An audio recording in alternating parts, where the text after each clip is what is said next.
Hi Susie, I'm John. And I'm Jennie. Together we started Pending Coffee in Sheffield in 2015. I'd like to say that Pending Coffee was our own idea, but in fact it's an old tradition of about 100 years old, and something that started in Naples in Italy as far as we know, and something where somebody less fortunate than ourselves, come across sort of hardship, can go into a cafe and redeem a hot drink and a hot snack that someone has kindly donated before that.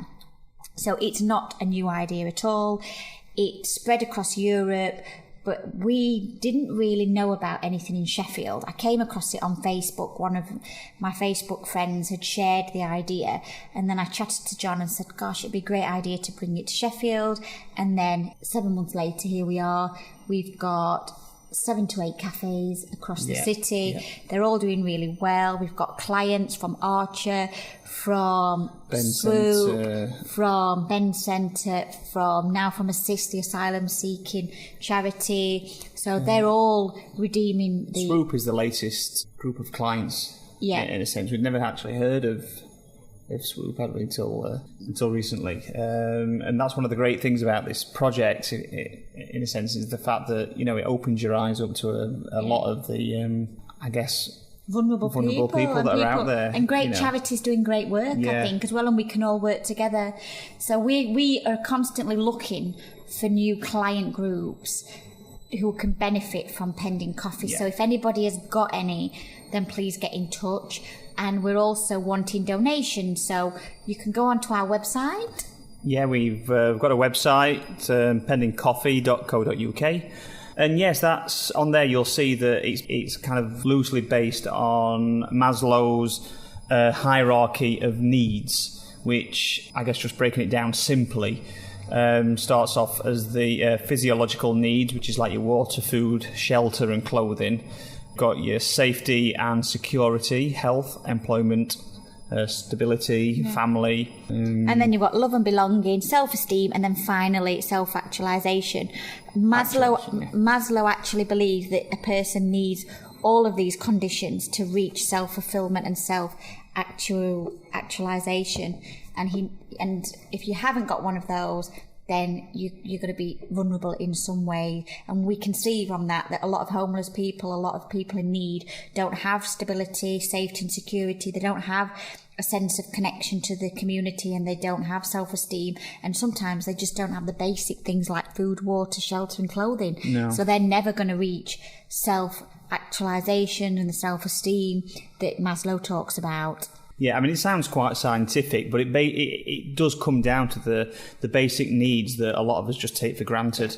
We don't actually stop to think about how that actually makes our lives simpler. And we're not just about giving someone a free drink, because there are lots of charities that do that. We want to add something a little bit different. We want to integrate people back into society, away from their client group in a way, so that they can search out other communities, other people, and explore other avenues, because sometimes people can get stereotyped or they can get pigeonholed into that client group, and it's very difficult for them to get out. That's not to say the charities are not doing amazing work, but we just wanted to offer something a bit different, because there are already lots of great charities offering free meals and shelter for them. But this was to try and integrate people and really experience what we take for granted. So going out on a Saturday and enjoying a nice coffee, having nice friends, having nice conversations. Well, just to kind of have the opportunity to socialise like the rest of us do, really.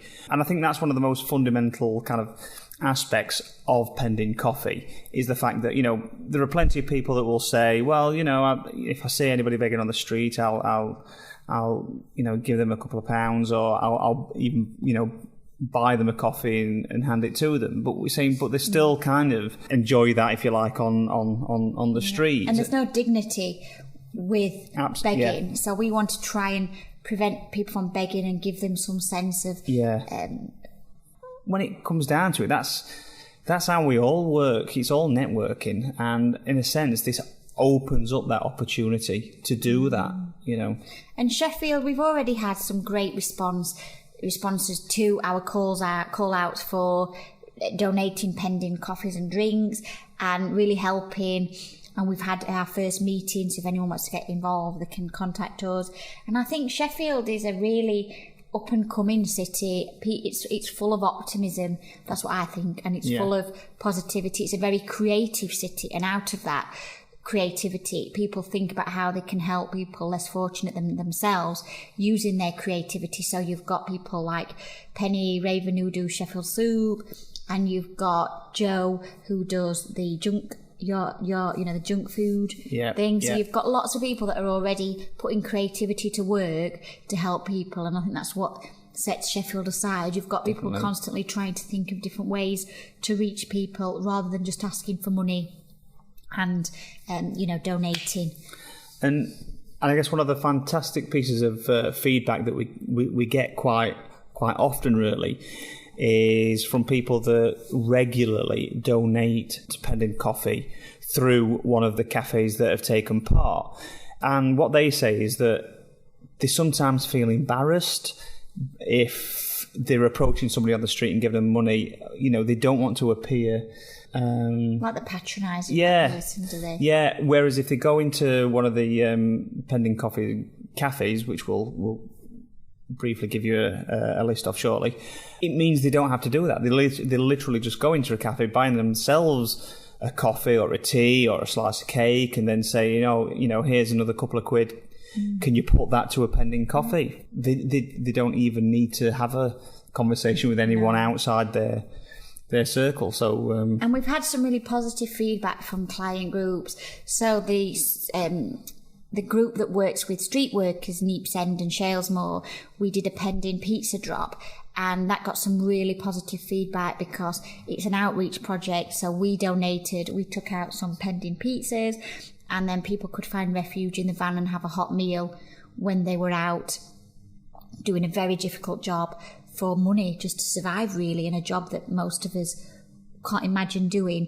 And then we've had lots of positive feedback from people on the street that we come across, people that already know, so vulnerable homeless people that already know about Pending Coffee and regularly use the cafe at the Art House. So Joe Hardiman at Cafe at the Art House has already got regular clients that will redeem Pending Coffee items, which is really good. So it really does make a difference. It's a simple gesture, but we're already having really positive feedback from people who are already using the scheme. One of the ways that, we didn't have any plans to kind of make Pending Coffee sort of grow into other areas. We kind of wanted it to be self-managing in a way, purely, and that helps with it being a very simple kind of process. But one of the places that takes part is Italia Uno, which is run by the lovely Kim up on Ecclesall Road, and that's a Italian food restaurant. Yeah, pizza. And they do pizza deliveries amongst other fantastic food as well. And she's actually started doing Pending Pizza. She's had dozens of donations to Pending Pizzas, people buying an extra pizza. Taking part in Pending Coffee are Airy Fairy on London Road, Cafe at the Art House, which is on Carver Street, just at the back of Simonite's Butchers on Division Street. Flask End, which is probably the furthest one out there. That's out in Bradfield. Haggler's Corner, Italia Uno, Little Shop of Chocks on Aberdale Road, Mug and Tea Shop, which is a lovely alternative tea shop at the back of the Fire Museum, just off Scotland Street. Strip the Willow, which is also on Aberdale Road, and I think the newest one is The Holt, which is a fantastic coffee shop. That's near Decathlon, sort of down that area there on Arundel Street, I think it is. People can find out more you can just visit our website, which again is pendingcoffee.co.uk. There is a Facebook page which you'll find. And we're always looking for new cafes. If anyone's got any or wants to get involved, then please contact us. And we are currently involved in our first fundraising event, which is Sheffield Come Dancing 2016, and that's at the Genting Club Sheffield, and that's raising funds for the Cathedral Arch project, which we've worked with, and Pending Coffee Sheffield. So all the proceeds to that event will go into the cafes to make sure they've all got a residual supply of pending drinks and food items, and then it will go to Cathedral Arch project. Yeah. So we're constantly looking for ways of keeping up the funds, making sure there's enough there for vulnerable people. But as we did say, it's not just about giving someone a free drink, it's about rehabilitating. And, one of the great things that could come out of it is if actually somebody used one of the cafes and it changed their life. And I think that's a big aim. Absolutely. And something to work to. Yeah. And a big thank you to Sheffield Live as well, because I think you featured this a couple of times in the past, which has been great. And there's been a noticeable difference every time that's happened as well. So thank you very much, Susie. Thank you. Thank you very much.